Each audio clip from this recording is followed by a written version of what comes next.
Good morning, everybody. A very warm welcome to the south of France, the Côte d'Azur, on a beautiful Saturday morning. Ahead of us, a full day of racing action across the various ACO channels, together with a bit of single-seater racing mixed in as well. However, we are already into Heat 2 of this year's Ligier European Series. Two races that formed Heat 1 in Barcelona last month. And we are now obviously into a brand new month of May, which is a big month in the US, but also here in the Ligier European Series, building up actually over the next two races today to a huge event for this championship, a week before the 24 Hours of Le Mans, because there is a Sunday race during test day for the Le Mans 24 Hours, which is an hour long. That'll be race 5 of the championship. But here for races 3 and 4 of the 2026 season, after a cracking start in the championship in JS P4 by Thomas Pompidou and Vincent Boutellier. There's the track we're racing on. It's Le Castellet Circuit Paul Ricard, 5.8 kilometres of this high-tech test track. And we also have the North Chicane in action this year, as we did last year actually as well. But 2 years ago, it was straight down the Mistral and into Senior Corner, a very, very high-speed approach right-hander. What that does do, Graham Goodwin, and good morning to you. Actually, I'll just run through the grid and then we'll get a chat from Graham. My name's Johnny Palmer, incidentally. A wonderful performance yesterday by Ethan Faramond to put his ANS Motorsport car on pole position. So Faramond for ANS alongside August Turbo for M Racing. Then Brandon McCochen and Pietro Ferri for Team Virage and LR Motorsport. The two ASM Motorsport cars of Sacha Van Pad Bosch to begin. Henri Oliveira alongside him. Alex Gardner starts the Team Virage 14 car from Championship leader, co-Championship leader Vincent Boutellier for Trajectus Motorsport and Gabriel Doyle-Parfait.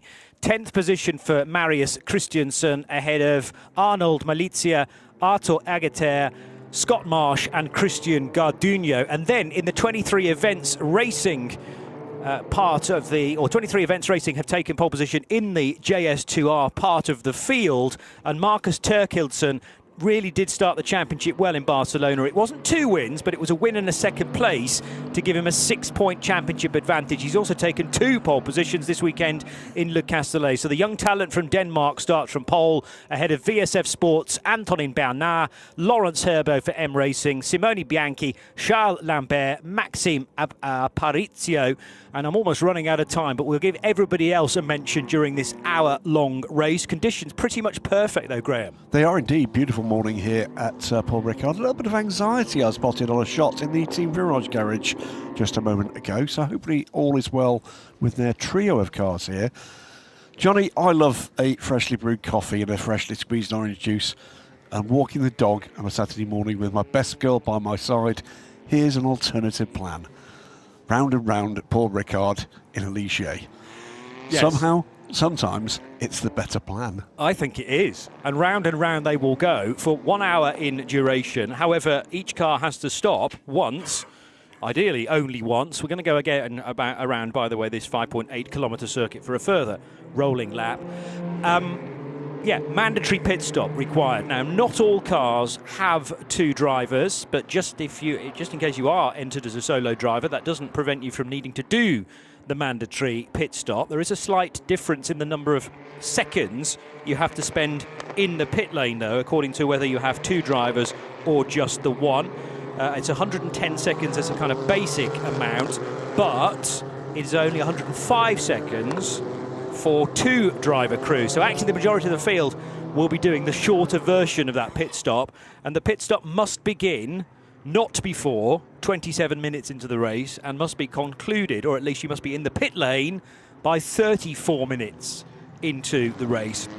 So anywhere between 27 minutes in and with 26 minutes to go is the magic point in the middle of the race.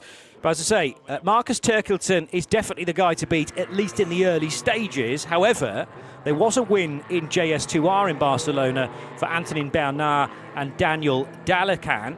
And Dalecan racing for, let me just remember, the 41 crew, VSF Sports. and they have qualified in second place. So it is the early championship rivals that are pitched against one another on the front row in JS2 R. But Ethan Faramond doing a cracking job in the number 6 car. It's not the 6 car on pole position for race 2 later on today, though. That honour has gone to Simone Riccitelli. So from a qualifying perspective, things appear to be a little more open in the JS P4s, with more of a chance of variation as far as the pole position car is concerned. The nice thing about this, though, is that there are 2 qualifying sessions. They're held on a Friday, and if cars are entered with 2 drivers, each driver has a chance to qualify. There's a brief glimpse of Benoit Treluet, the former LMP1 Audi driver and multiple Le Mans winner 3 times. 3 times and world champion. And he is now the team boss at Trajectus Motorsport. That's a team, Johnny, that just seems to be on the up and up. I mean, myriad of cars in the Ligier European Series now, plus, of course, they have graduated to the Michelin Le Mans Cup, and they clearly are not done yet. That is very much a watch this space, and right in queue, 2 of their cars in shop there. Beautiful morning here at Le Castellet. All cars being told to close up the gaps. We're not very far from starting race action this morning. Packed weekend of racing. 2 races this weekend for these cars. Michelin Le Mans Cup this evening. WCTV Plus, of course, free. ELMS the same, with qualifying and racing for both, and a bit of Eurocup 3 into the mix. I had a good chat with Ronnie Anderson yesterday, who is the still relatively new race director of the Ligier European Series. Danish guy who also helps out with some of the other racing within the ACO rules ladder this weekend as assistant. But we may well be hearing his voice at times as guidance to drivers, particularly if the safety car has to be thrown. We sincerely hope that is not the case. But generally, safety car and then stopping the race are his only options if something happens. Full course yellow, not really a kind of going option because of the lack of telemetry on these cars and the ability to monitor average speeds.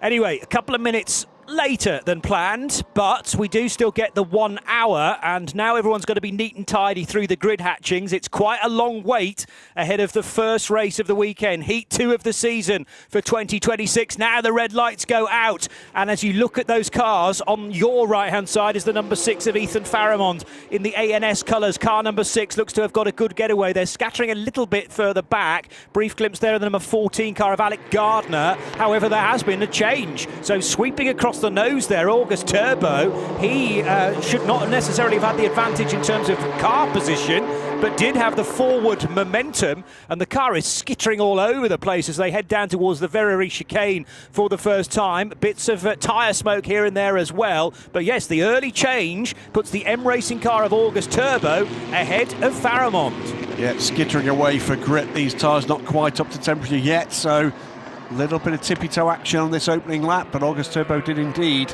grab that advantage around the outside of turn 1. One of the Petrogold cars was off to the inside there. Might be Scott Marsh, who has not yet appeared at the end of, well, he has gone through sector 3, but sector 1 rather, but I think he may have been delayed. Can't quite see the number from there. Scott Marsh, Change for second, meanwhile, at the North chicane, and that is Brandon McCocken, who was not going to be asked twice in the Virage colours, car number 1. So despite the good efforts of Ethan Faramond in qualifying yesterday, and it is Scott Marsh in number 33 to confirm. Looks like the car and the engine has fired back into life.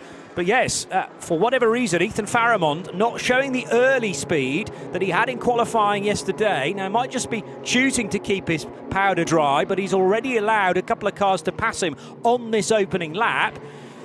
He'll have at least 27 minutes before the car needs to pit, so he can just gather his thoughts and try and get back into those top 2 positions again. So there is plenty more time. He needs not to panic. Around the outside, potentially, there is the number 99 car, which is for this opening stint, 69, I think that was, for Marius Christensen. Great start from Turbo. A great battle here. It's further trouble for the 33 car. Really struggling to get far in the belly of that car. Great battle here between the 12 car of ASM Motorsports and the 14 from Team Virage. That's the battle for 7th at the moment. But towards the sharper end here, Johnny, this is a battle for 4th place. Yeah, that's the one that's looking most lively, as there's a big lock-up, and let's hope that the car, number 44, can stop in time. It just about did. Henrik Olivier, those going to have to take to the escape road, which is deliberately spoken about in the driver's briefing.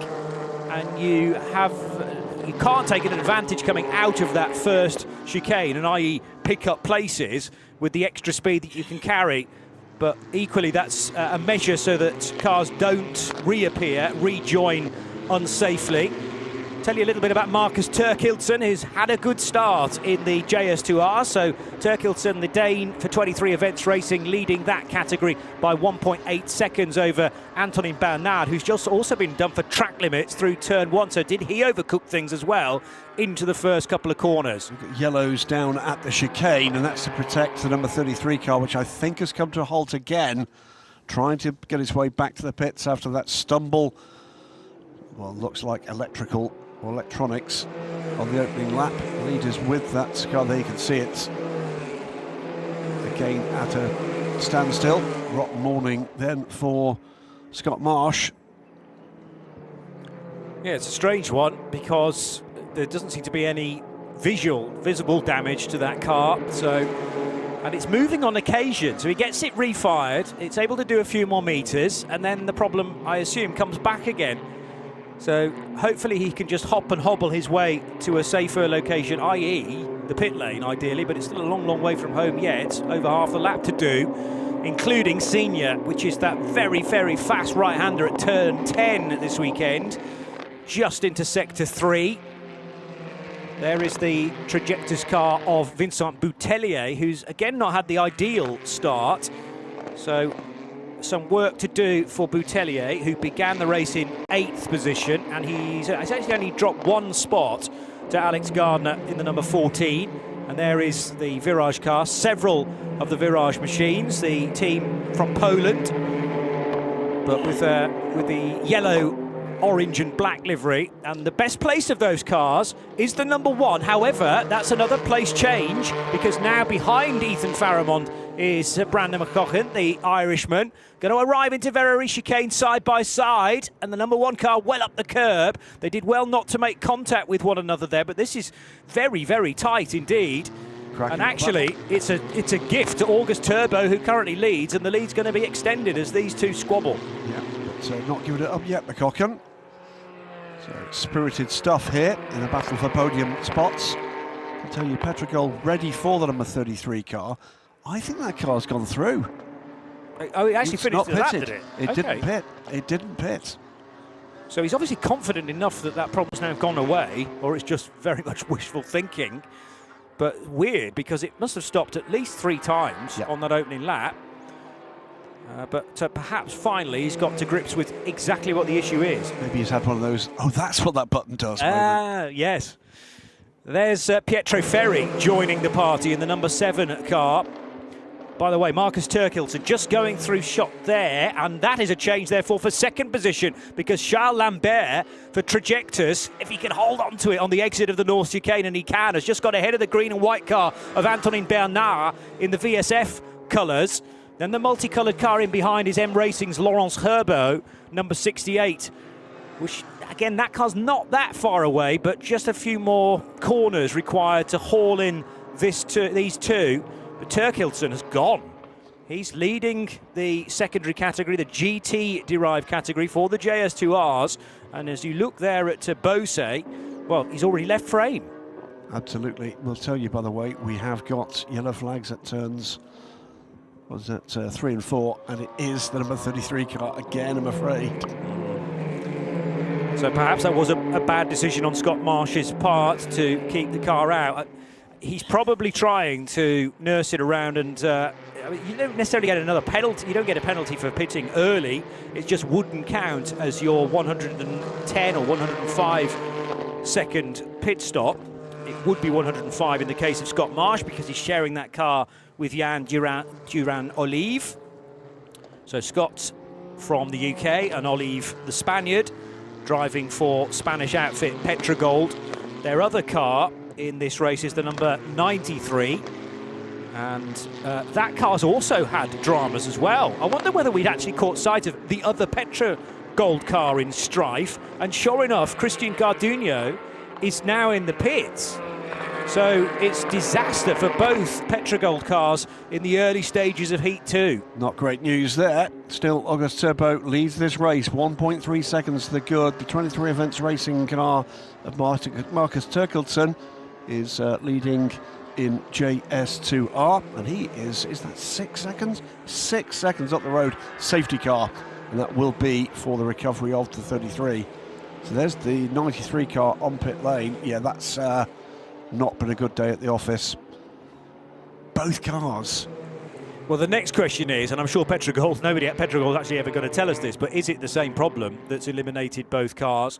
The 93 had been able to complete the first lap, I think, without a difficulty, but I was doubting myself because we caught sight of one of the dark blue cars and I thought it said 93 on the side for one of them. So that was obviously Garduño in early strife for his run to the pit lane eventually. He at least has got back to the sanctuary of pit road, whereas the 33 did not, even though it did stay out for one of those laps. So it's completed one lap, but it took it 5 minutes to do so. When you consider the last lap around was a 2 minutes 9, the pole time is a 2:07.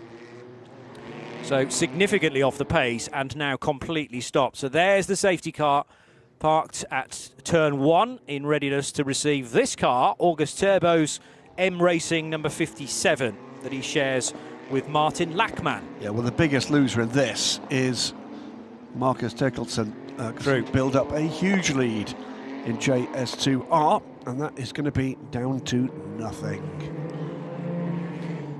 Shouldn't be that taxing a recovery for the marshals here, the circuit intervention teams here. Plenty of opportunities to get that car to the infield and bring it back to the paddock.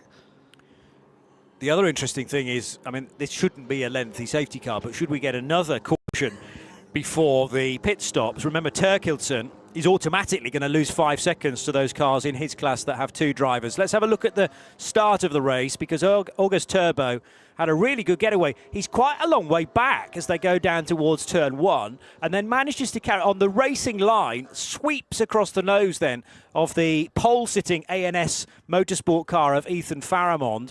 That was the first place change. Then out wide went the number 14 of Alex Gardner. But then, also on this opening lap, there was an overtake that put the number 1 car of Brendan McCauchen briefly ahead. Not here into Virage de l'Hôtel, but further around the lap. Again, cold tyres. That's why we're seeing so much tyre smoke. Then the issues for Scott Marsh in the 33 Petrogold car. He had to park it up not once but twice and possibly 3 times. Then the number 1 car's through into second. That was almost a big problem for Enrique Oliveira, who could have clattered into the car in front of him. 93's going okay there, but is that the moment where it ran out of steam perhaps? No, it's still doing fine and battling away with Artur Agatur. So this at the time was a scrap for about 10th position. Then second place in JS2R saw Charles Lambert, who's also solo driving this weekend in the 83 Trajectus Motorsport car. A terrific overtake, although he almost lost control of the car on the exit of the North Chicane. Held onto it and got ahead of Antonin Bernard. But the green and white 41 car is going to be a huge winner in the pit stop phase, because Antonin shares that car with Daniel Dalacan, and they will be able to spend 5 fewer seconds on pit lane, which will be a big, big gain, particularly because the field is now concertinaed behind the safety car.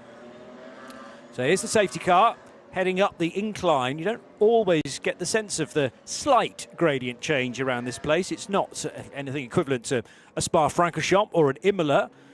Both venues we are visiting later on. Well, actually, no, Ligiers don't go to Imola. No, they don't. European Le Mans Series do, but... well, the other area with this track that does have a significant crest is, of course, the start-finish straight. Yes. That has caused problems in the past. That's very true as well. Yeah, so coming out of Virage du Pont, the final corner, there is that run to the line, which you climb up, and then you don't necessarily see what's just over the brow on the other side. And if there has been an incident, you're entirely reliant then, of course, on the flag marshals to warn you, as we are at all of the corners of this racetrack. The double yellows have now been removed. Safety car, full to speed. 3-4. Safety car, full speed. There's Ronnie. There's the voice of Ronnie Anderson. Yeah. So information to everybody, but also the safety car driver, the safety car team, to pick up the pace. Oh, and it almost got a wheel off the ground there, did the Audi. So hustling on, but August Turbo is right with it.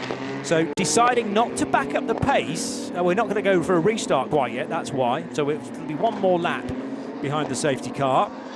But the drama, the problem that brought the safety car out has now been cleared. So we can hustle on, tick one more lap off, and by the end of lap 6, we should be racing again. So Turbo leading from Faramond. Safety car will come in this lap. Safety car will come in this lap. And there is the confirmation that we will be racing at the end of this lap with Faramond. He's going to be under pressure again from Brandon McCaughey. Then we've got Pietro Ferri in 4th place, Gabriel Doyle-Parfait and Sacha van Pad Bosch, the young Dutchman for ANS Motorsport, ahead of Alex Gardner and Vincent Boutellier, who's still trying to work his way through some of those cars around him that they were able to fend off during one of their, the race win in Barcelona. I'm just going to remind myself of their other result when they finished 4th in Catalonia. So a win and 4th place. And then 2nd in the championship, arriving here in Le Castellet, the Alex Gardner and Simon Schrantz car, which is the number 14 from Team Virage. And they had a win and then picked up 6 points for, what would that have been, 5th, 6th, probably 7th place for 6 points. And then Ethan Faramond and Mika Abrahams, back-to-back 3rd positions, but obviously starting from pole in this, there is an opportunity to go 1 better, ideally 2 better, but Faramond is going to have to mix it nicely with August Turbo, see if he can do a similar lap time. And then the other thing is you've got to find an opportunity to get by, a full-blooded opportunity, and it can be quite tough to pass around here, particularly in a one-make series, 2 different cars, if you like, in the Ligier European Series. So we're nearing the end of this lap. An opportunity, I suppose, for tyre temperature just to ebb away slightly, but that might be an advantage to 1 or 2. Those that have taken it relatively easily in the opening stages of this stint. And August Turbo is now deciding to back everybody up. We'll just add that the second Petrogol car has not emerged from pit lane, so whatever's gone wrong with either or both of those cars appears to be terminal. Green flag. So, and as the green comes out, that's the point when August Turbo decides to hit the right-hand pedal, but getting the jump just about as well was Ethan Faramond. Now he can't overtake.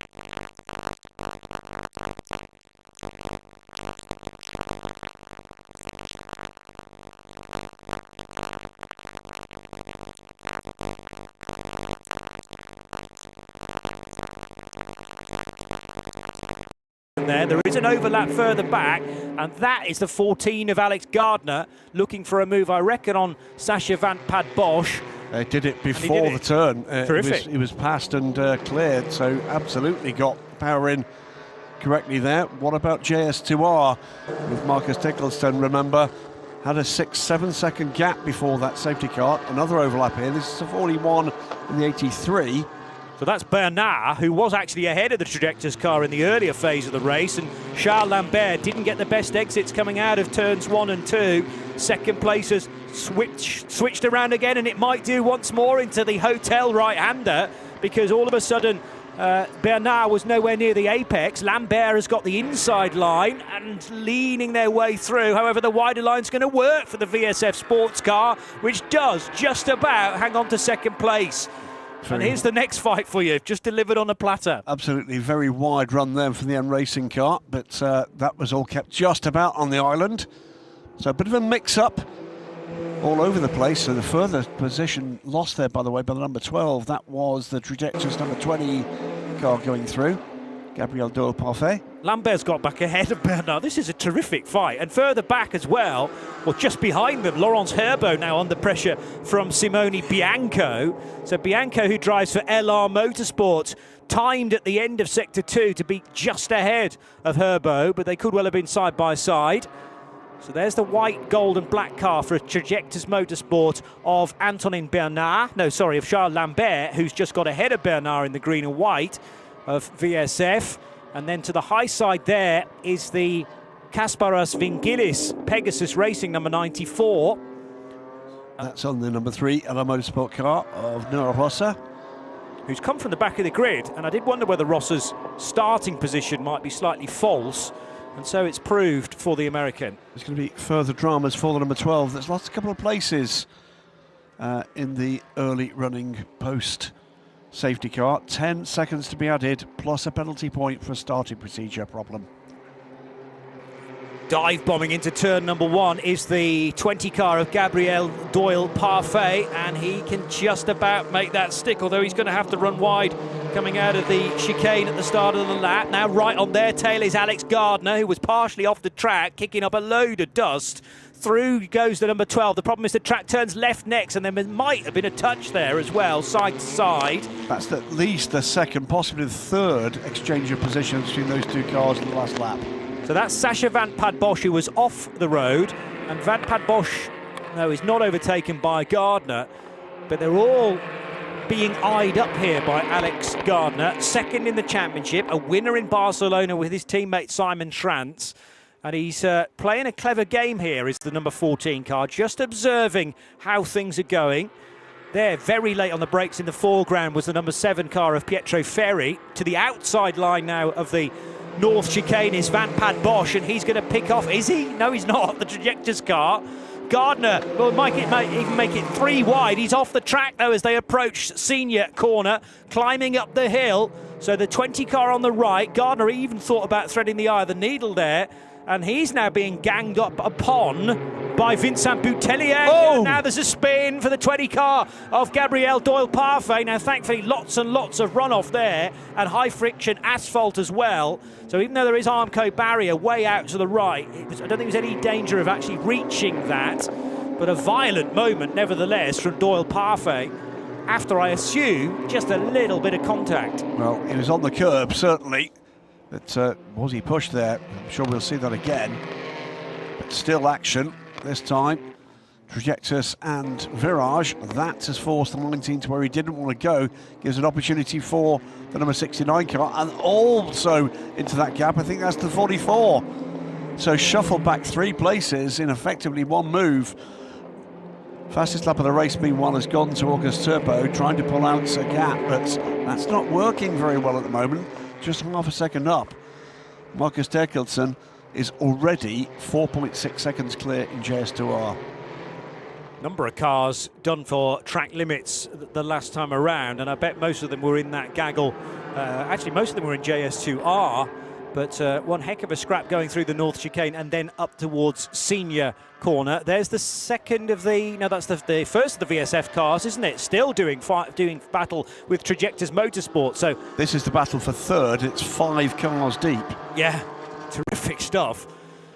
So there again is Bernard for VSF, being attacked by the second of the Trajectus of the LR Motorsport car, Simone Bianco in 81, and Bianco is now just ahead of the M Racing car for Laurence Herbo, and also in there Noah Rossa, who continues to ascend in the black car, the black nose with the white roof from LR Motorsport. So the 2 LR cars have found one another on the timing screen. There's Marcus Terkelsen. We're barely talking about him, but he does lead the category, and it was nice to just have a glimpse briefly of the 88 car.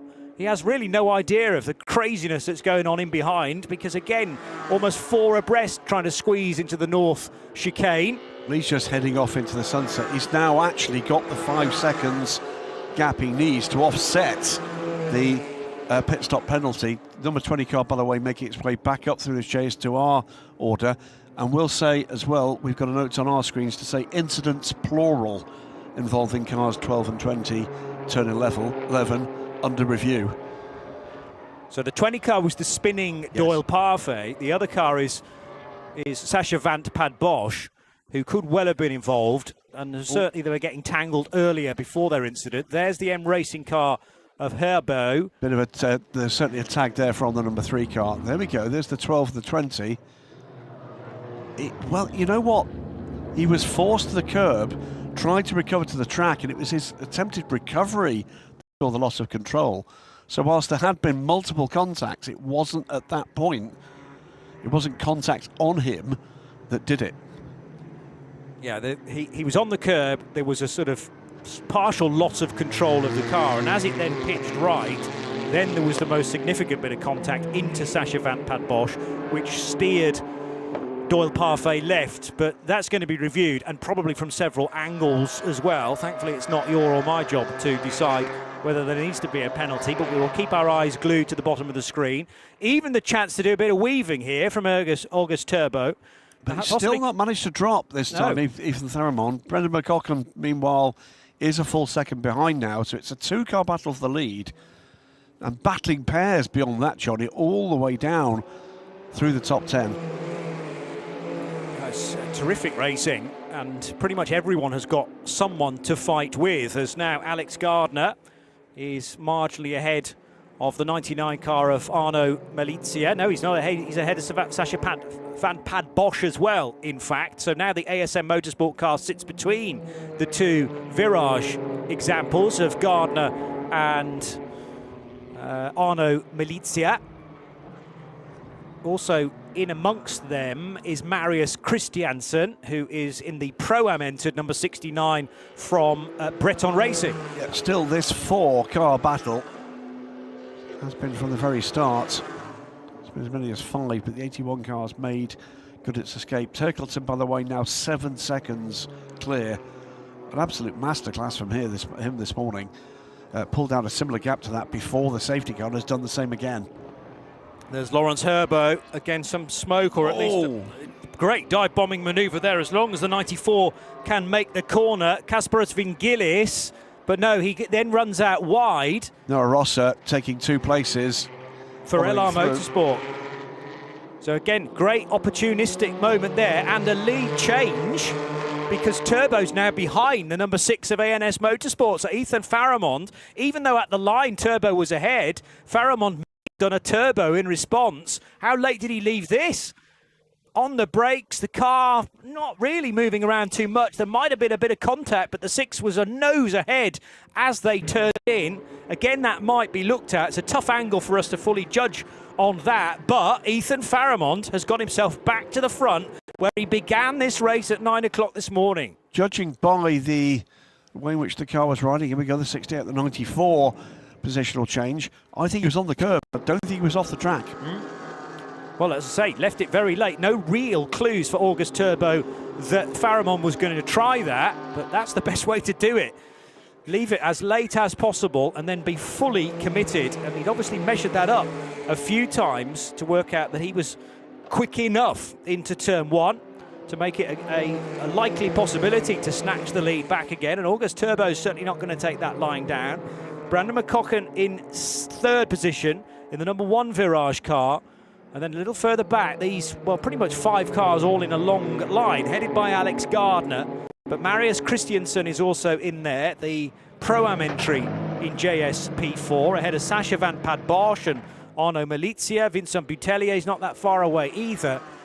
And here's the 2nd place fight, because Marcus Turkleton, he's just done a new fastest lap of the race for that category, JS2 R, continues to build his lead. And in fact, he now has the cushion of a recovering JS P4 in the form of Gabriel Doyle Parfait after his spin. He's 9 seconds clear now of his nearest class contender. Just needs to be wary of that approaching JS P4. Almost wheel-banging action here between the battle for 3rd. Pietro Ferri and Brendan McCocken. McCocken not having quite as clean a run as we saw race 2 in Barcelona. So a little bit of curb there for the Irishman coming out of turns 1 and 2. Didn't slow him up too much or unsettle the car.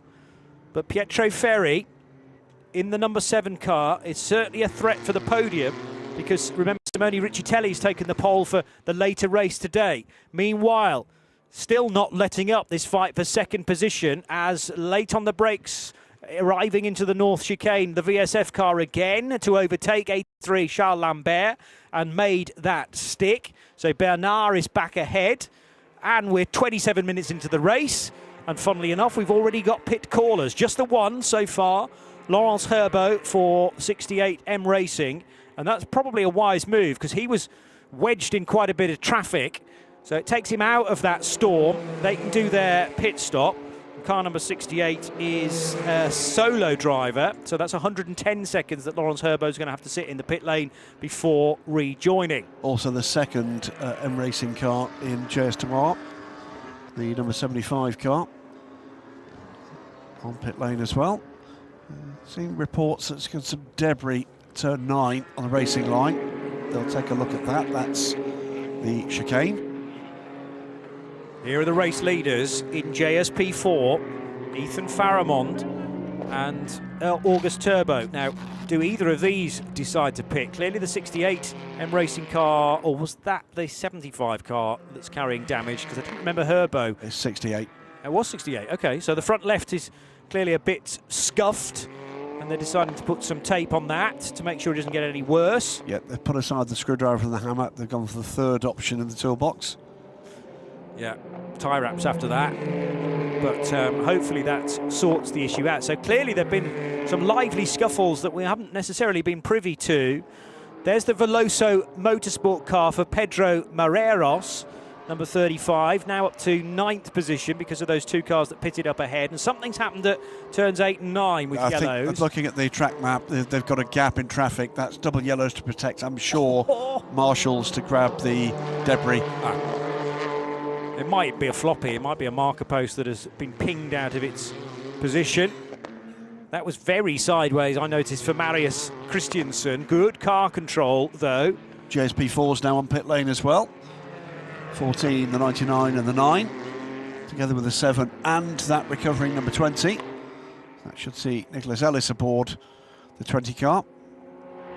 Turkilton's just gone faster again, so he's not even thinking about pitting at this point. 2 minutes 14.966 is the fastest JS2R time so far, and he's up as high as 8th position now.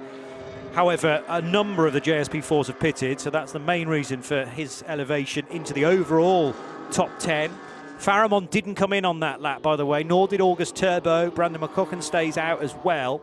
So the highest placed runner, Alex Gardner, coming down pit road in the number 14 for Team Virage, and he brought Ono Malizia with him as well in the number 99. Here's Sascha van Pad Bosch under pressure from Christiansen, another Danish talent for Breton Racing. If you're not familiar with the pit lane here at Circuit Paul Ricard, by the way, in Le Castellet, it's sort of in two segments, and there's a big kink halfway down it. So some of the teams are based before the kink, some afterwards. And that is how cars get in and out, or mainly out, actually, of the pit lane at the end of sessions and races as well, and back to the paddock through a gap between the pit buildings. More pit stoppers. 94 car on pit lane now. That is the Pegasus Racing car, solo Pegasus Racing car here this weekend. Yeah, and Vingilis, though, is sharing with Jordan Meyer, so only the one Pegasus car, but it does have two drivers within it. Turbo's away, the 6 car is not. So August Turbo, or was that him coming in? No, that was him coming in, beg your pardon. Right, so the 6 car pitted Ethan Faramond, race leader. Second place August Turbo is also in. And now no these stop will be yet from Brendan McCocken. These will be driver changes for both cars, and Brandon, when he does pit, will also get out of that car. All of the entries in JS P4 are 2 driver lineups.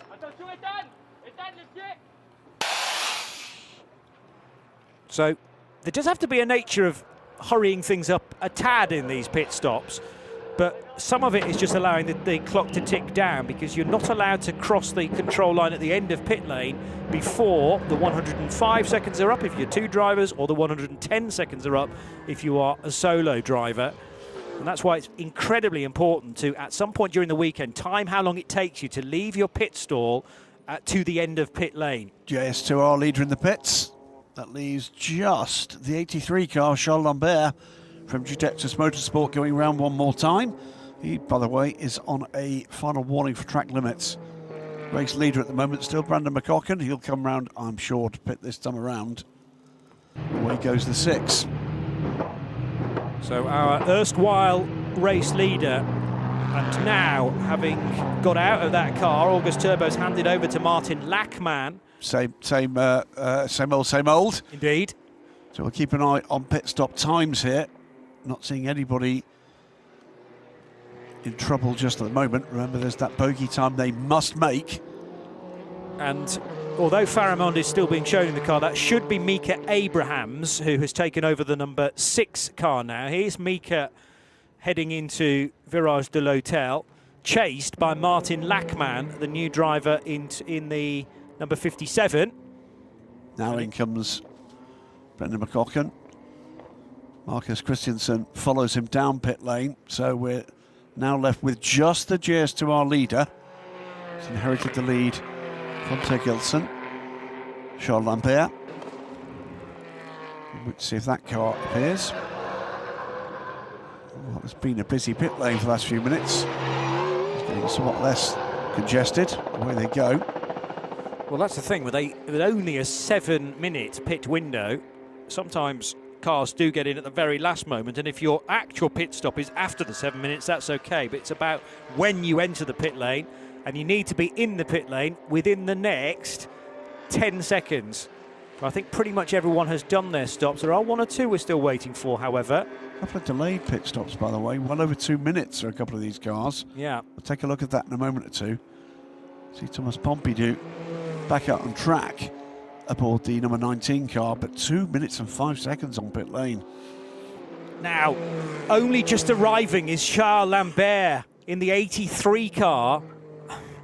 I don't want to call that, but it was incredibly close to the 34 minutes. And it is, I just want to make sure that we're talking 34 minutes as the end of the pit window, because that could be perilously close.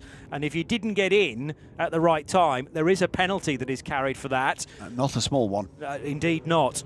So right on the edge is the 83. And there was another car. Well, there's another car that still hasn't made it in yet. And... well, no, Marcus Tilkinson did pit, didn't he? For some reason on my timing screen is being shown not with a pit stop alongside, but that's incorrect. So 23 events racing, got in, got out, and then the next thing we need to check is that the time was correct. And what did I say? Well, they're all quite a bit more than 110 seconds, aren't they? No, 105. 105, that's right. 105, but 110 for a solo driver. For a solo driver, and Tilkinson, let me just track across. Well, of course, I don't have a time for him because he's not shown as actually a pit stop, even though his car is being shown on an outlap. So clearly he has been in. Trouble, though, potentially for car 12. That is the ASM Motorsport car, JS P4, now in the hands of Luis Carlos Perez Cabello. Under investigation, failing to serve the penalty correctly. Remember, that car had a 5-second penalty. And, well, 1:58. Well, the time's fine. Yep. It's whether or not they did it in the way it's supposed to be done. Charles Lambert is still in the pit lane, and the question is next, how long does that car need to stay in pit lane? He's another solo driver, so by definition he's going to lose maybe 1 place compared to the Dalecan car now, which is 2 drivers. Marcus Terkelson goes through to retake the category lead in number 88. And Lambert is running again, but with a big question mark above car number 83 as to whether that pit stop commenced before or after the 34-minute marker into the race, because the pit stop window opens at 27 minutes and it stays open for just 7 minutes. But we'll call it as they are positioned on the road, and Charles Lambert at the moment is in 2nd place. And here is the 83 car, reignited with that fight with the 41, but now with a different driver on his tail, because Daniel Dalecan has taken over 41 from Antonin Bernard. And briefly, you couldn't see the VSF car because it was fully blocked off visually by the 83. Now they're going to arrive into the North Chicane side by side, and VSF will get back ahead of the rejoining Charles Lambert car. So Dalecan, new driver into the 41, is back into second place, and in behind them for fourth and fifth positions, Antonin Gibaudot and Simone Bianco. So Bianco and Gibaudot are nose to tail in the background there. We do now have a pit stop time for Turkleton. 1:53 should be fine, shouldn't it? It's good. At 1:50. Yep.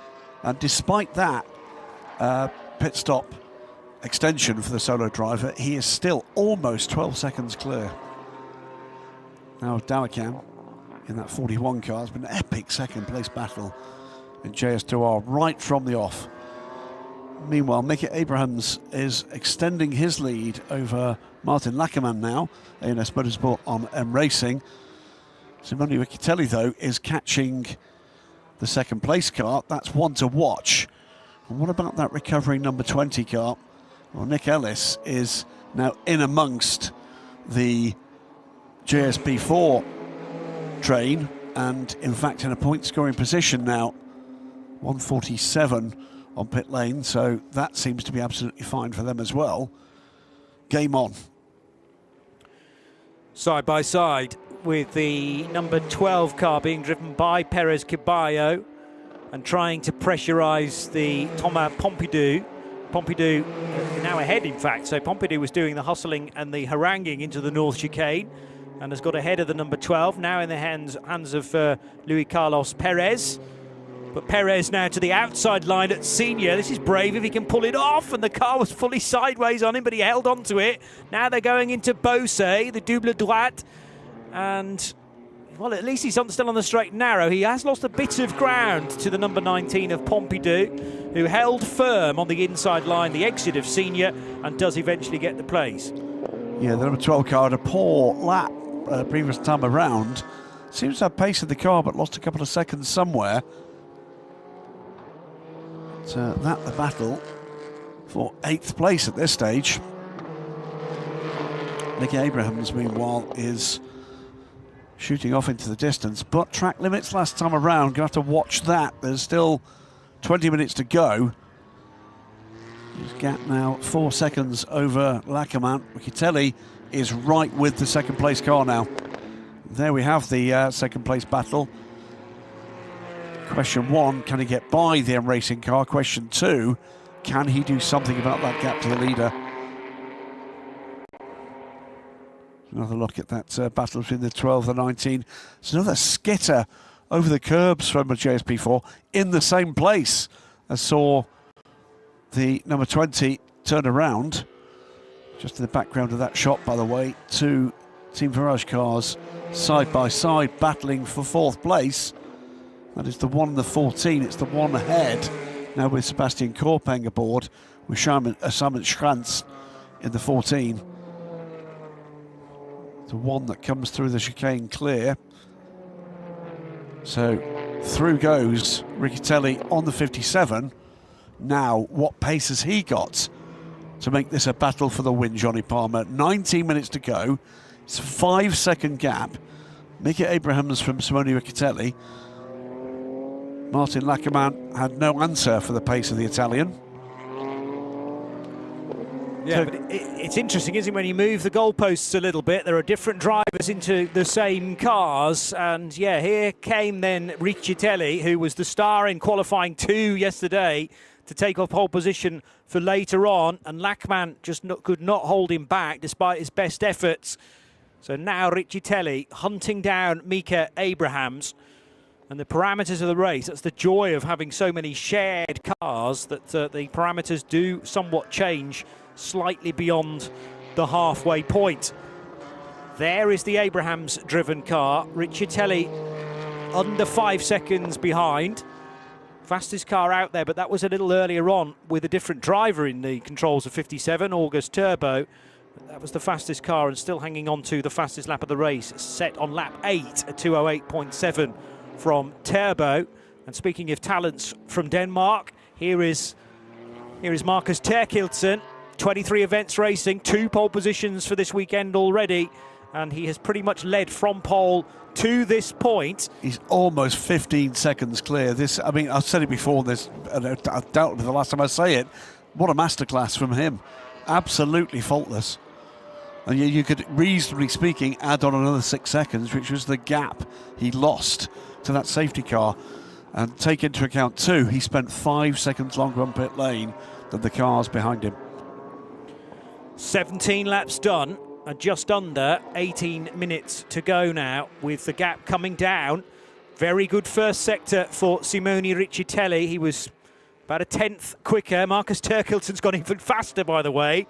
So a new fastest category lap in JS2R for Terkelsen. He's done a 2:14.854. So Riccitelli, by the way, is holding station at the moment with the leader. It's 4.6 seconds. We've got 17 minutes to go. There is time to make a fight of that if the Italian has got the pace. Down the inside, maybe the number 3 of Andrea Rizza. No, he overcooked it. So he did get briefly ahead of the 18 VSF car of Anthony Guibaudot. But Guibaudot goes back ahead of Fritza on the exit. And they are neck and neck going into Virage du L'Hôtel. In fact, 3 cars finding one another now as well. So who's that in the background? Simone Bianco in the second of the LR Motorsport cars. Here, side by side to the high line is Thomas Pompidou, fighting with Adrien Bastide, maybe, for ANS. Yes, it's the right colours. There is the number 9 car down the inside of Virage du Pont now, and actually around the outside. Well, that's not normally the way it's done, but Pompidou, if he can get good drive off the corner, which he can, hangs on to it, gains the place, in fact, for 7th position. Yeah, making his way up the order. His next target, though, is a little way away. It is the Team Virage number 99 car, and that is a further, what is that, 3.5 seconds. His pace is good. So personal best lap, in fact, best JS2R lap for Marcus Terkelsen last time around. And Daniel Dalican's done a good first sector as well, as he is trying to maintain the gap on Charles Lambert, the 83 car, currently running 3rd. But as I described at the time, the point that the 83 car came into pit lane was very, very close to the end of the pit window. So there is a question mark at the moment as to whether it's sneaked in and is okay, or whether it was just outside and therefore will be thrown a huge penalty. We don't know the answer to that quite yet, and it concerns one of our podium runners currently. Side by side again on the exit of Virage du Pont. That's the number 3 for LR Motorsport and Andrea Fritza, fighting with fellow LR entry Simone Bianco. And Anthony Guibaudot appears to be the big loser in that, because VSF now dropping to 6th position as these 2 LR cars get in front, and they're about to maybe switch positions as well, because there is Bianco to try and draw alongside Fritza. Guibaudot's not out of this, you know, in the number 18 either, as Guibaudot tries to draw level now with Bianco into the braking area and gets ahead, in fact, at Virage du L'Hôtel. But now around the outside line, going back down the inside, goes 81 again, Bianco. Been cracking racing here, it's got to be said. And some real respect as well, by the way. Racing room being asked for and given. And we have had these battle packs all the way through this race so far. We've got 14 minutes to go, Johnny. It's not done, is it? Mickey Abrahams, meanwhile, is holding off Riccitelli. Now we've got Dominic Bastien, by the way, now aboard the 69 Breton Racing car. We'll have a quick chat about Dom when we get a moment. Good to see him back in action. Down the little ramp at turn number 2 goes the 9 car of Adrien Bastide. Luis Carlos Perez not that far away. Here are the 2 LR Motorsport cars. Then Luca Riccitelli's team, Andrea Fritza running ahead of Simone Bianco. But this was the wonderful fight, flipping from left to right, and just showed you how many different routes through turns 3, 4 and 5 you can take with pretty much the same lap time. So one car had the advantage, then the track swings in the other direction to give the other car the advantage. Really good fighting. Here's Martin Lachmann in the 57 car, now under pressure from Simon Schranz, who was very impressive in Barcelona 3 weekends ago. Simon Schranz is the teammate of Alex Gardner in number 14, and they both actually marry up to be a really good driver pairing. Yeah, I don't say they are in the championship, I think second currently. Yeah, but it's come back at this 57 car that's just dropping a little bit back on pace. And this is now a battle with 12.5 minutes to go for the final podium position overall. Pit stop infringement, car under investigation, car 44. Which is not the one I had questions about. That's Dan Kostapola, isn't it, in the ASM Motorsport car. Kostapola, one of the team owners, by the way, at Breton Racing, and he's switched out from his own team to ASM for this race to give room for Dom Bastien. Dom Bastien may be a name that some are familiar with. We'll keep an eye on this battle as I work my way through that little stat. Dom is, catch your breath, 80 years old and is holding his own. Dropping back a little on pace. This is going to go the way, I think, of the Virage car in moments. 14 car got the correct line to come into this turn, and he gets through and up into third place there for Simon Schranz. Yeah, Austrian racer, and that was partly to do with the... Oh, but there goes Lachmann back in front again. So Lachmann was not going to waste any time. He realised he had to pounce whilst the iron was hot there, and he did get that move reversed once more. Meanwhile, there is going to be a stop-and-go penalty now for car number 12 for failing to serve a previous penalty correctly. That's the ASM Motorsport car of Perez Caballo. This is the 57-14 in traffic now, still battling away as they come into the chicane. This one's going to be a tell. 57 just losing a bit of grip. He's trying to get the power down, exiting the chicane. Is that going to have a part to play in the Team Virage car's ability to get onto terms? Has already been ahead into third place.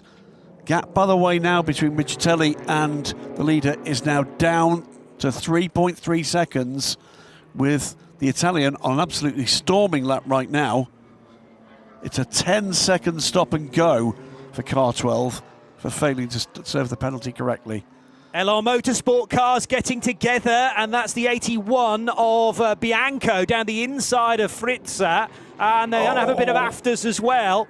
So Luca Riccitelli is going to be tearing his hair out watching this, I'm sure, as the two similarly liveried cars make contact not once but twice. That's fine, it's an Italian team, it's fine. Okay, generally accepted, I suppose.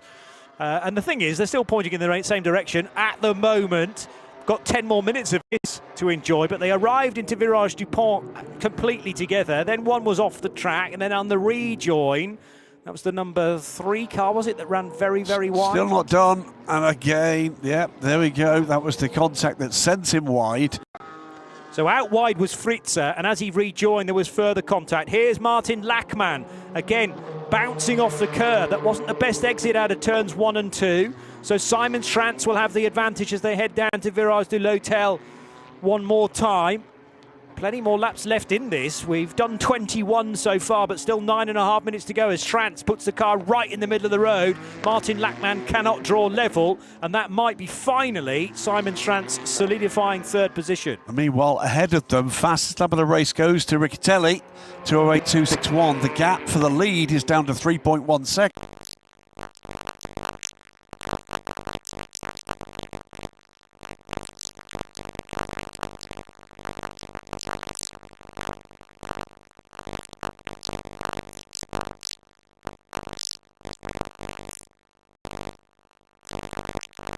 Just ahead, the number 99 car for 8th place. So Schranz got ahead at the final corner of the previous lap, then I assume was a bit compromised on his run down the start-finish line and into turn 1. So that's when Martin Lachmann got back in front. But then, only a few corners later, Schranz down the inside of Lachmann into Hotel, the complex there. And the Virage car, number 14, stayed ahead through turn 3, turn 4 and turn 5. And Simon Schranz now into a provisional podium position. And whilst we're watching this, ahead of them in traffic, The lead gap is now down under 1.5 seconds. So Mika Abrahams, I think, has had a stumble in traffic, and that's allowed the number 7 car, Simone Riccitelli, to get right with the race leader. 8 minutes to go. It's game on, Johnny. So we're keeping our eye on the fight between first and second for sure. Simon Schrantz has a bit of traffic to deal with, including Jack Tabary's Trajectus JS2 R car. He can clear fairly easily. A few moments ago, here was a fight going into the North Chicane between other Trajectus cars. That's Nick Ellis, yeah, taking 8th place. That's the recovering car, remember, that was involved earlier on. Drive-through penalty for car 44. That's the ASM Motorsport car of Dan Skostopoli. We saw that car out of position in pit lane. Reversing in the pit lane is the reason for that penalty. That car already down in 10th place, and that's not going to improve their day. By the way, that was Nick Ellis overtaking Victor Aguirre, who is, I think, the younger brother. He's certainly the brother of Arthur Aguirre. Yeah, Ellis's next target, by the way, is Adrien Bastide, but that is 9 seconds clear. LR Motorsport cars still together, now in the order of Simone Bianco ahead of Andrea Frizza, and that has settled down a little bit, which I'm sure Luca Riccitelli's blood pressure will be very grateful of. Anthony Guibodo, number 18, watching those two, though, doing having a good fight just ahead. So the second of the VSF sports car in the top 6, and a couple of seconds to the good of Lawrence Herbeau, who is in the M Racing car, number 68. And Lawrence, yes, was always due to do the race on his own, so did automatically lose a bit of time during the pit stops. There's Marcus Terkildsen. We haven't really spoken a great deal about this excellent driver who has really turned on the style from the word go, and is 18 seconds clear now of Daniel Dalekian, who is certainly no slouch for VSF. That's absolute dominance, isn't it, from this young man? Great to see someone on top of their race car. 88 car coming through with, what, under 6 minutes to go now. Still more battles, though. This time the 88 and the 6, and that was a dive up the inside from the 6. Oh, sorry, that's traffic. That is Mika Abrahams trying to fend off the number 7 car, damaged the rear of the number 69. That is Dom Bastien. So the oldest ever starter and finisher at the 24 Hours of Le Mans. 2 cracks at the race he had in the COVID era, both in Proton competition, GT and Porsches. And finished the race in his second attempt. Has been competing since then in a variety of machinery, including Porsche Carrera Cup France. An utterly charming man. Lovely guy. And I caught him racing actually away from the Ligier European Series, but in a Ligier JS P4 car. Oh, the prototype series, yeah. And the prototype series Europe, when he was racing with Theo Mercouris, who's a former champion in this, when he took the championship, what was that, 2 years ago with Hayden Chance? Yep. So Theo Mercouris and Dom Bastien joining forces with Virage. That was at Mugello at the end of March. Well, I spoke to Dom in the off-season. His ambition before he stops, he'd love to race an LMP2 car at Le Mans. Whether or not he'll be permitted to do that in the main race, but I wouldn't be at all surprised to see him at Classic Le Mans in a previous generation car, and that would be a thing to see. Oh, that's what it was. It was the leader. It was the leader lapping Dom Bastien, and in doing so, we see that at full speed, just swept the rear valance of the car, and that there's Riccitelli right with the lead. That's why he was in a hurry. Too right. Now, the other point to make here is that was contact. Is that going to be looked at? Well, potentially, yes, because it wasn't a clean overtake. Yes, okay, it wasn't for position, but it was still an overtake that wasn't successfully completed without a touch. So I'm sure it will be checked to see if there was any blame at all in the hands of Mika Abrahams. But the one thing it did do will have been slowing him down slightly. It's a distraction, if nothing else, for Mika. Well, 3 minutes to go, and we have an absolute battle now for the overall win. It's Riccitelli was fish-tailing almost. He was. Looking to find a way onto terms. Don't think he's quite there and ready to use those kind of tactics quite yet. It's actually cost him a little bit of time.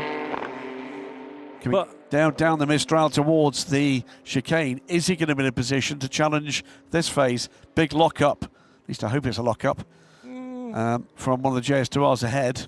That was a very, very big lock-up. Lots of tyre smoke now for these two leaders to drive through as they arrive. No, it's more than that. It is. And over the curb now goes Simone Riccitelli. Whichever car has caused that smoke. The 88 car. 88, you think? Yeah, it's the 88 car. That's Marcus Turkilton, then. That's the race leader in JS2 R, is now off the road with maybe an engine that has gone bang. So Marcus Turkilton has not put a foot wrong in the whole of the race, and he is now out of the race as Daniel Dalican takes the race lead. Safety car is called.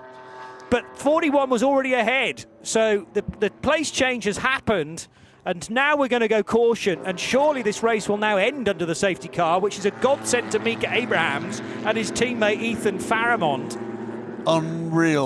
Unreal stuff for the dominant race leader. Watch again. Boom. Well, we were bothered about tyre smoke, but actually that's surely an engine that's gone bang. He went off at some speed as well. He did. Something mechanical, at least, we can say from this distance, and absolutely nothing to do with Marcus Turkilton. So he's connected with a tyre wall, has he? The door is open. He went off at some speed. And he may have gone off on his own oil, of course. But Marcus Turkilton, who had clearly been pushing, but what disappointment for someone so early on in their racing career. And there is Marcus thinking, well, I've got an 18-second lead over my nearest rival, and quite literally it goes up in smoke, and he will take some consoling. The only good thing is that there's another race today to wipe this from his memory straight away. If the car can be fixed. Well, that's true. That is true. Worst news too, by the way, for Marcus Turkilton is there are 11 cars in JS2R this weekend, which means no points. Oh, man. So the race continues under the safety car. This is called as the final lap for Mika Abrahams and his teammate Ethan Faramond. These will be the results then, folks. And against all odds, the 41 car that must have been blinking several times as it drove by the 88 car, stricken at the side of the road of the North chicane.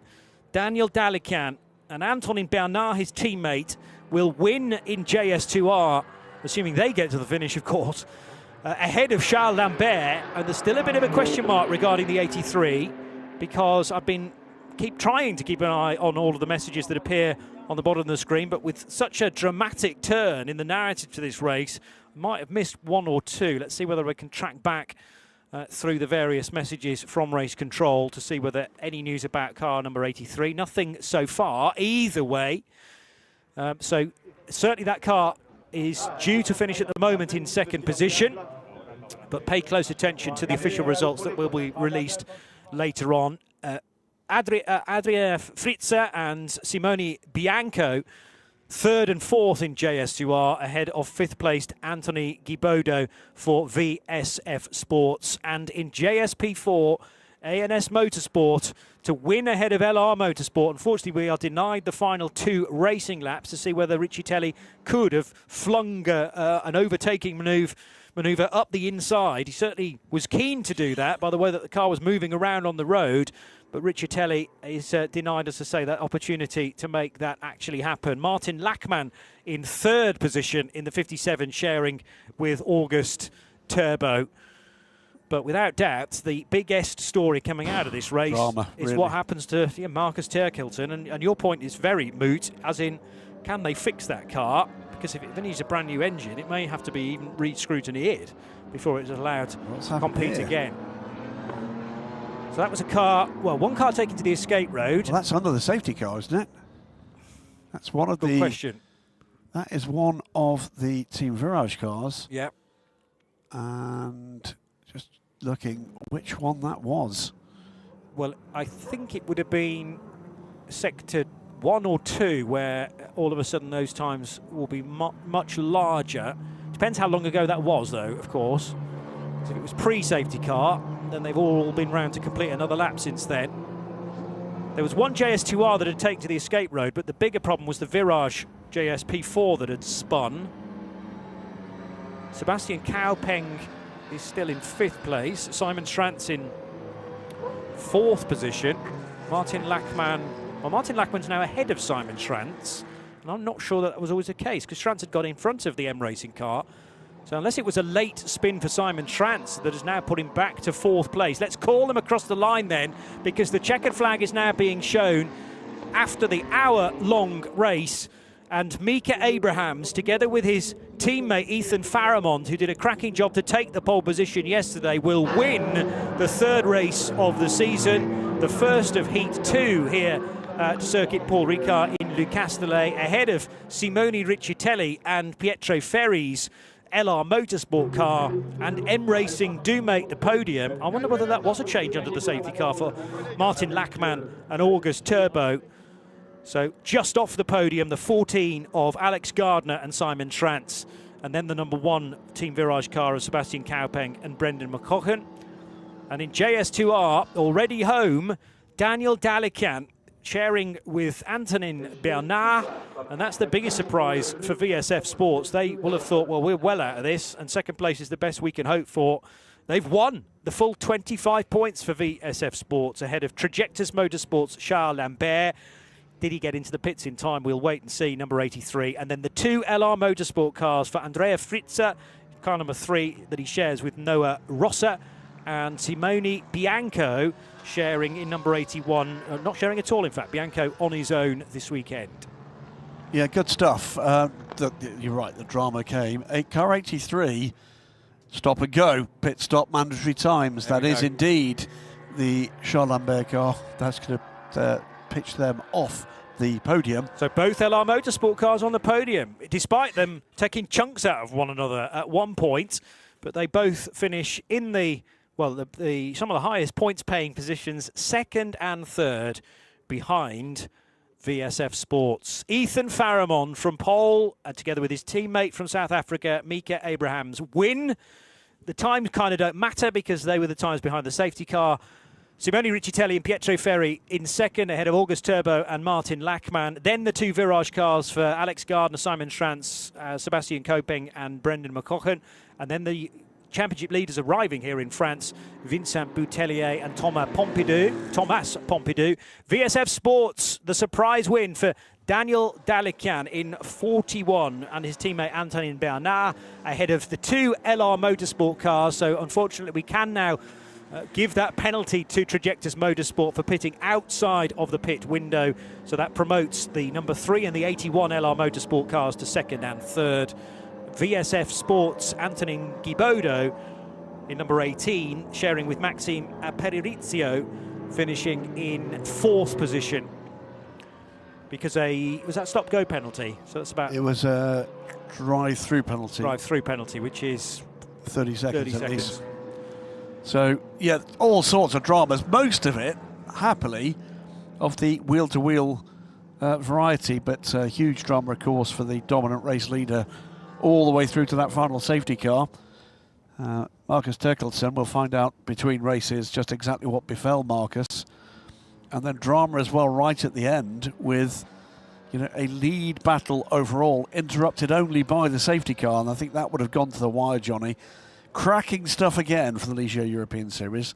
Just to remind you, this is race 1 of 2. Back with us later today for race 2 of the Ligier European Series. Am I right? You are. It's definitely today. I just want to see specifically what time it starts. Bang on 2 o'clock. So 2 p.m. local here in the south of France, CET. All sorts of other action online this weekend with this evening's race for the Michelin Le Mans Cup. Never dull, the Michelin Le Mans Cup. That is going to be live and free on WCTV+.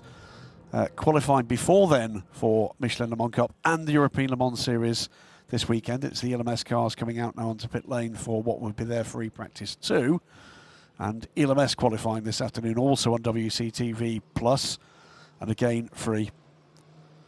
Let's take a look back though, Johnny, at what was a very engaging hour of action here at Paul Ricard. Staple fare, you might argue, for the Ligier European Series as we got underway at 9 o'clock this morning. And the cars were moving at the time, I assure you. So they burst into life with a really good fight into the first few corners. It wasn't the pole position car, though, of Ethan Faramond, who would lead coming out of the first chicane at Verrerie, because sweeping across the nose of the then race leader was August Turbo in number 57 for M Racing. And Faramond, Ethan Faramond from pole position, was then immediately under pressure from the number 1 car of Brandon McCochen, who eventually would get in front of him as well. Cold tyres, cold brakes meant quite a lot of tyre smoke here and there. And then disaster for Scott Marsh very early on, unfortunately for both of the Petra Gold cars eventually, with also dramas for Christian Garduño. He didn't get much further than the opening 10 minutes. We were treated to a terrific fight for, sadly not the lead of JS2R, but for second position. At this point, Marcus Terkildsen was building himself a tidy margin. Charles Lambert, though, versus Antonin Bernard, a really good fight. This violence off for Doyle Parfait, spinning like a top to the left, just out of senior corner. Gabriel Doyle Parfait thankfully didn't hit anything, was able to rejoin and recover as the Bernard fight versus Charles Lambert would continue.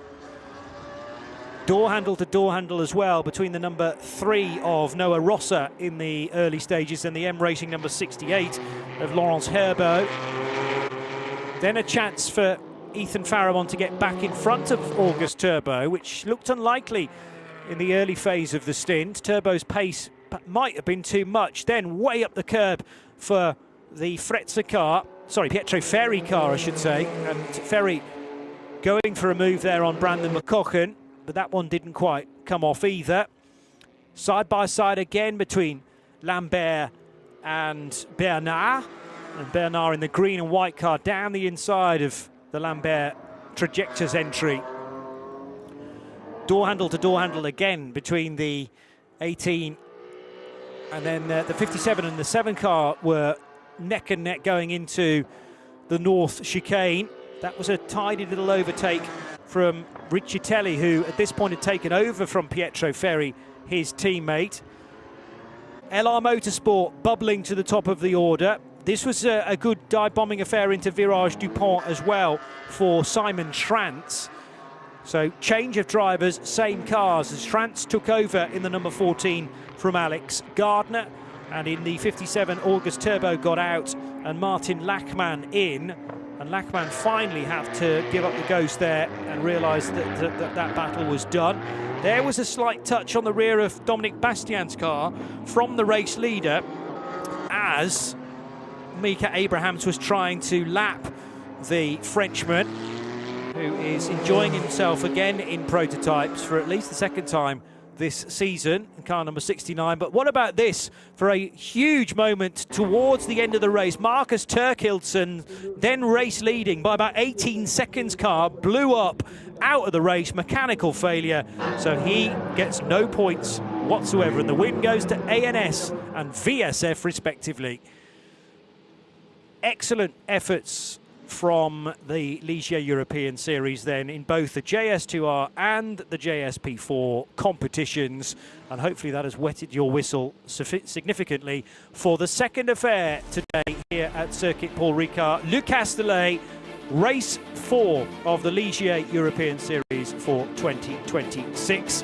And you can expect another 60 minutes of drama, of action, of very, very close racing. Graham Goodwin and me, Johnny Palmer, will be back a little bit later on. We're here all day, in fact, for lots of action across 4 different categories. Stay with us.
Mesdames et messieurs, bonjour à toutes, bonjour à tous, ravi de vous retrouver cette fois-ci à l'occasion des conclusions de ce premier rendez-vous du week-end avec cette Ligier European Series qui, il y a quelques instants, s'est déroulée sous vos yeux pour nous promettre un temps fort passionnant, un temps fort bien grandiose pour initier ces 48 heures ici à l'occasion de ces différents événements sportifs automobiles au Castellet, ici sur le circuit Paul Ricard.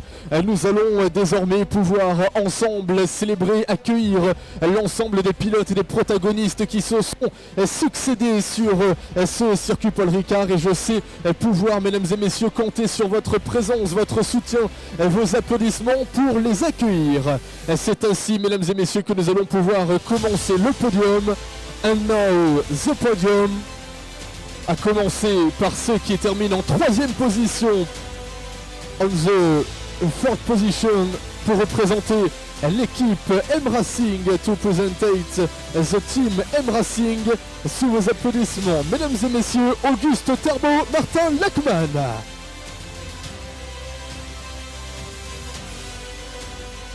Et nous sommes en JSP4 évidemment, JS P4, vous pouvez les applaudir, il se doit.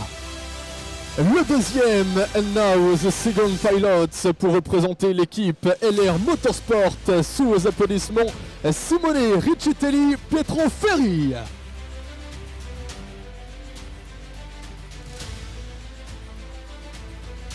Vainqueur de la catégorie 4, vainqueur de la catégorie JSP4, JSP4, sous vos applaudissements, and now the winner to represent the team AN Motorsport, sous vos applaudissements, Ethan Faramon, Mika Abrams.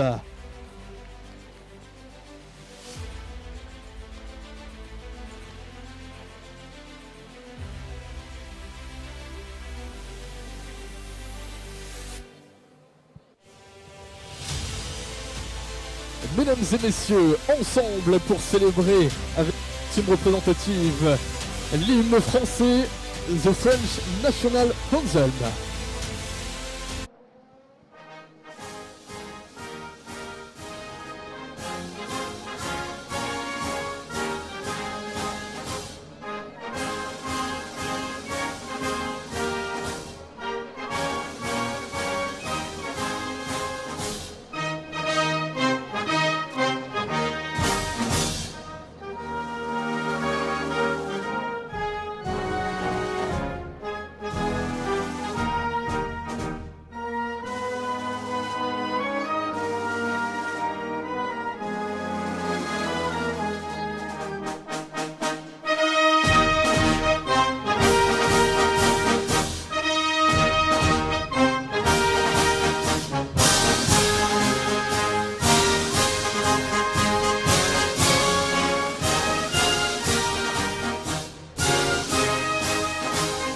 Mesdames et messieurs, ensemble, nous allons pouvoir, sous les applaudissements, les acclamer comme il se doit. Ensemble, célébrer avec cette photo finale, Finish Pictures.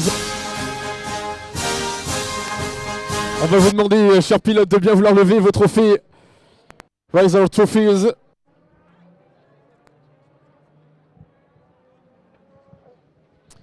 Et vous pouvez, cher public, les applaudir, s'il vous plaît, les applaudir encore une fois, les applaudir très fort de par leur performance ô combien spectaculaire que vous avez pu découvrir il y a quelques minutes du côté du circuit Paul Ricard sur cette première course Ligier European Series.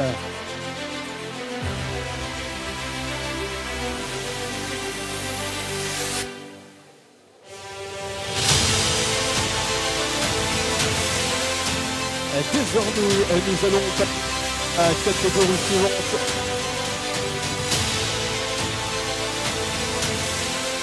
Désormais, nous allons passer à la catégorie suivante et accueillir les vainqueurs de la catégorie Pro-Am, the winners of the Pro-Am category.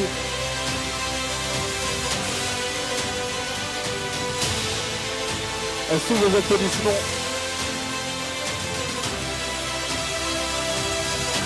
Est-ce que vos applaudissements, nous allons pouvoir, je le disais il y a quelques instants, accueillir les vainqueurs catégorie Pro-Am, the winners of the Pro-Aim catégorie, sous vos applaudissements avec le numéro 69 pour représenter l'équipe Breton Racing. Mesdames et messieurs, the winner Marius Christensen, Dominique Bastien.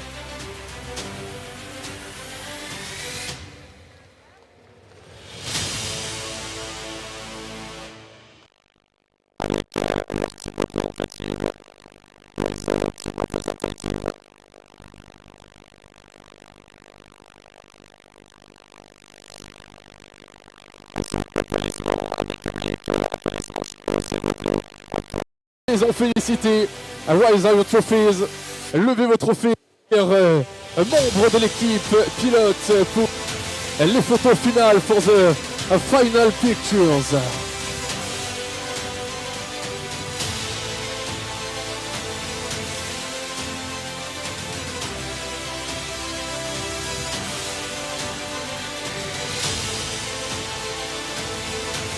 Merci beaucoup, merci de votre à toutes et tous. Nous allons pouvoir dans quelques instants accueillir les différents podiums, les autres vainqueurs de catégorie qui vont se succéder ici sur cet espace Ligier European Series avec des sourires gravés, ancrés sur les visages, des témoignages d'amitié, de fraternité, également des félicitations. Voulez-vous, en voilà ici avec les différents pilotes qui vont se succéder ici sur le podium.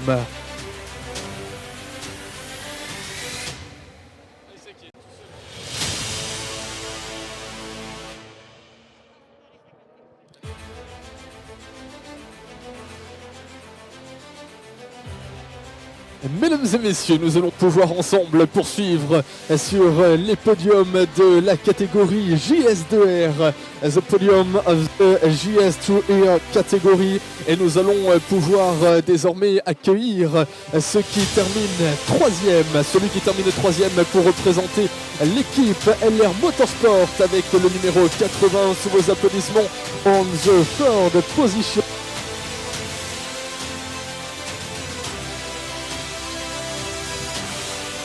On the third position, avec vos applaudissements, Timone Bianco.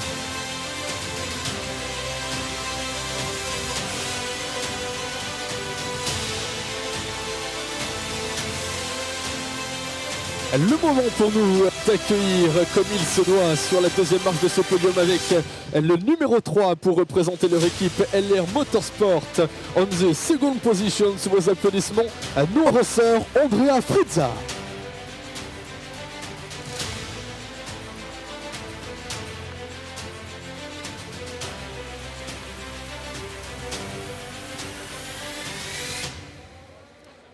C'est le moment pour nous d'accueillir les vainqueurs de cette catégorie JS2R, the winner of the categories in this podium pour représenter l'équipe VSF Sports et le numéro 41.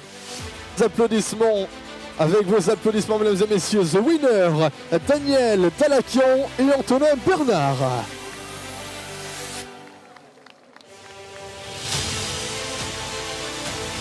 Avec leur team représentative, with the team representative, le temps de saluer leurs confrères sur les différentes marches de ce podium. Mesdames et messieurs, ensemble pour célébrer ce podium et cette victoire, une nouvelle fois l'hymne national français, the French National Anthem.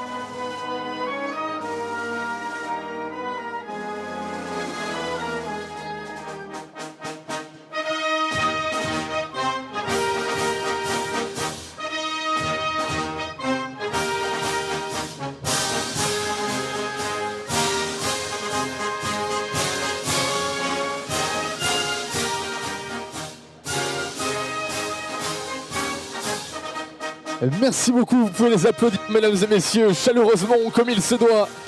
À nos représentants des différentes structures et pilotes, et nous allons leur demander de bien vouloir lever leur trophée, Rise Your Trophies, pour les photos finales, for the final pictures. Grâce à la présence de l'ensemble de nos confrères médias, photographes, vidéastes, représentants de toutes ces structures permettant la mise en lumière, la communication de ce Ligier European Series, de cette Ligier European Series qui va se dérouler tout au long de cette journée ici sur le circuit Paul Ricard. Et nous sommes ravis de vivre à vos côtés, de vous permettre de vibrer avec ces pilotes, de vibrer à leur côté, de les soutenir, de les accompagner.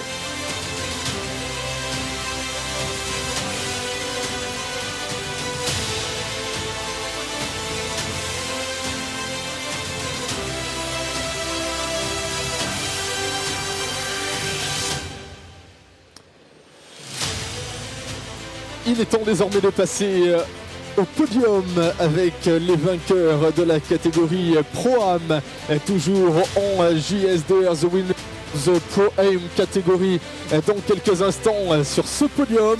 Et vous allez pouvoir, comme il se doit, les applaudir avec ferveur, les représentants du team VSF Sports numéro 18, sous vos applaudissements, and the winner, Maxime Aparicio, Anthony Gibaudot.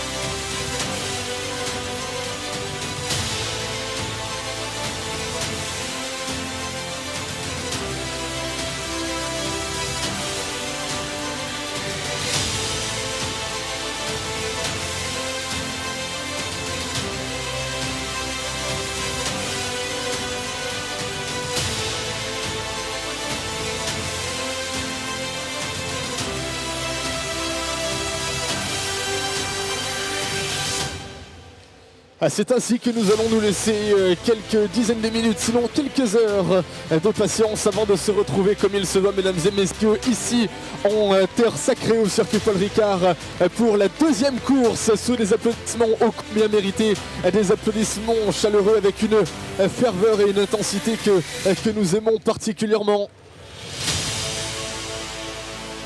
On se donne rendez-vous cet après-midi ici même devant ce podium pour accueillir, acclamer l'ensemble des représentants d'équipe, l'ensemble des pilotes également qui vont se relayer sur la deuxième course qui se tiendra en début d'après-midi sur le circuit Paul Ricard. Ici du côté du Castellet, la météo est absolument parfaite pour convenir ensemble d'une journée radieuse, réussie, passionnante. Tous les superlatifs sont bons pour vous donner rendez-vous ici même cet après-midi à l'issue de la seconde course en Ligier European Series. On vous souhaite à toutes et à tous une agréable journée au circuit Paul Ricard. A tout à l'heure.